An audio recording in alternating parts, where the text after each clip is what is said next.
Greetings, Rajee Narinesingh here, trans activist, author, and actress. Some people pronounce it Rajee. Okay, Rajee, it doesn't matter as long as you're saying my name, honey. I'm also currently appearing on season 2 of Botched on the E Network, so you might want to check that out.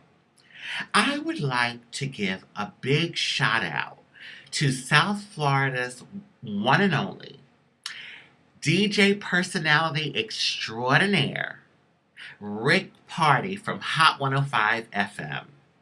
Today, Rick Party really touched my soul. Now, from time to time, I'm on the radio show.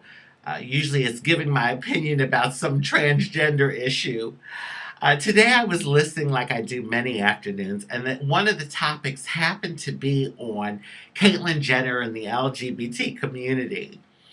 And what really touched me about Rick today is that he shared his experience of having a gay son. And he said that from a young age, he felt that there was something different about that particular son.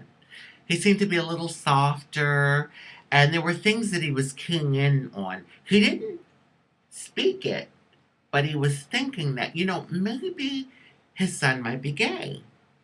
Well, eventually his son grew up and did come out to him.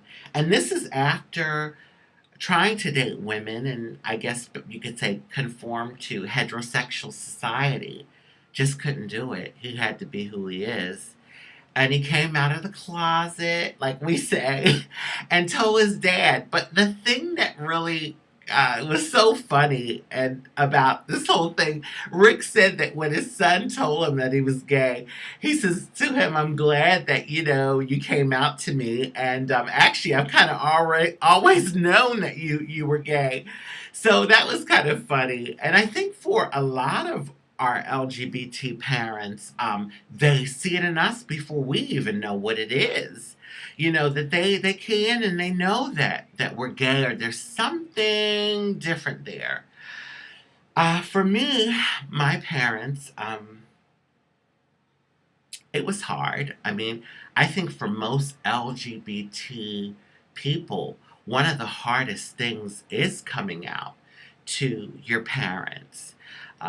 Because, you want to know that your parents love and support and respect you. You want to know that your parents have your back. And, unfortunately for some LGBT people, when they come out to their parents, they are disowned. They're disowned by their parents and family. So it is really a difficult thing for us. And more than anyone in the world, most people, they just want to know that, they have their parents in their corner. You want to know that. My mom has always been the epitome of mother. She's always been in my corner, always showed me love, always had my back, even when my transgenderism was like the pink elephant in the room and she didn't understand it. I always knew that she loved me and she had my back. My dad, on the other hand, had a harder time with it. I think he actually noticed it in me from a very little boy, that he was picking up on the feminine tendencies. Because I couldn't understand. I always felt like my dad had a resentment towards me.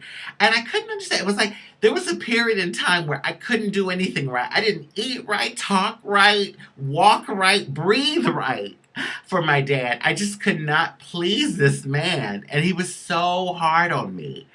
And I think that a lot of it had to do with the fact that he was seeing the feminine tendencies in me, and he wasn't able to really deal with it or didn't know how to deal with it, and had a really hard time with me not living up to his picture of what a son should be. Now, my dad had his issues like everyone else, and he did happen to drink a lot. He was a bit of an alcoholic, and he had other issues, but my father took care of his family. He took care of us. he went out to work and he provided for his family, and he did an excellent job at doing that. And in that sense, I always knew that he had my back. Now, this is the ironic thing. My dad, when he was around his buddies, oh my God, he would be bragging about me and talking about, oh, how good how well I'm doing in school, and I'm doing this and that, and I'm in this club and that club, and he would just be bragging away. But when it was one on one or in the home, behind closed doors, that's when it was like, God, like this man would just really scrutinize me. I was under a microscope for sure. And again, I believe that a lot had to do with that. So, I don't know. For the majority of my life, it was like that. And fortunately, my dad, before he passed away about 10 years ago, uh, really, really connected with me. He had been sick in the hospital and actually had almost died. And I think after going through that, he really thought about, the relationship that him and I had. And when he got home and got through that time, I was always calling anyway. When he was in the hospital, calling every day, checking with my mom, and then when he got better enough, talking to him.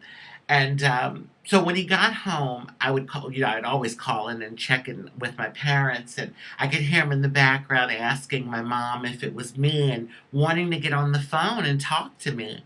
And I would say, he was home for 4 months before he actually passed away. And in those 4 months, my dad and I connected more than we had ever done. And we're talking, a good bit of my life. So it was amazing. And actually, there were times that I was on the phone with him that I'd look at the phone and think, like, is this my father talking? Because there were just things that he said that he had never said to me, expressions of love. And, it really felt good. A few weeks before he passed away, I remember we were on the phone, and he was telling me that, I had been gone home. I had been gone from home too long, and he wanted me to come home. He wanted to see me. And Dad hardly cried. I think I just remember my dad crying maybe once or twice growing up. But he started crying on this phone call, and he said to me, he says, what do you think I worked so hard for? He says, what do you think I worked my whole life for? He says, it was for you and your sister. And he says, I love you, and it is what it is. You're my child regardless. So he was coming to terms with it, I think, at that point. He said to me, I would like you to come home. And I just began a project. And at that time, it just would have been really difficult for me to get home for vacation. So I told him, I said, well, let's shoot for the spring, because it was December.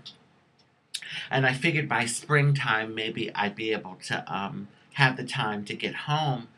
But it was more than that, too. That was a legitimate excuse.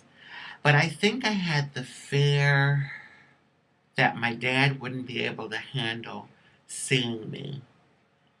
He had seen pictures and heard about the different projects that I had been working on, and my activist work, all of that.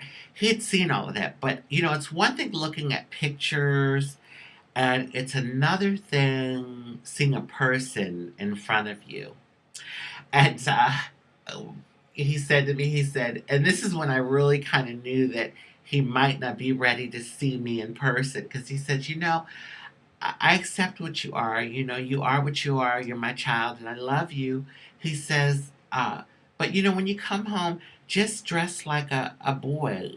And I thought to myself, okay, there's no way that is going to be possible, because even if I put on boy clothes, I'm not going to look like a boy or a man. I'm going to look like probably a lesbian. I mean, really, I had just gone too far at that point. And so that was the thing that kind of made me think, he might not be ready for me to see one on one, live and in person. I stayed away out of love. I really did. And I know it might be hard for some people to understand that, but people do all sorts of things in the name of love. He then proceeded to say to me, that he just wanted to know that I would be okay in this world, that he worried so much about me, and that he knew that the world could be really cruel to someone like me. And he said, me and your mom won't always be here. And I didn't want to hear it. That was the death talk. I said, yeah, I know, Dad, I know. But I kind of changed the subject. And uh, a few weeks later, 2 days before Christmas, actually, Dad passed away. I was so thankful to God that my dad and I had that connection, that we had that time together, even though it wasn't in person, but we had that time together, that love connection. Things kind of came full circle for us. And I think it helped me to deal with his passing a lot better than I would have if I hadn't have had that.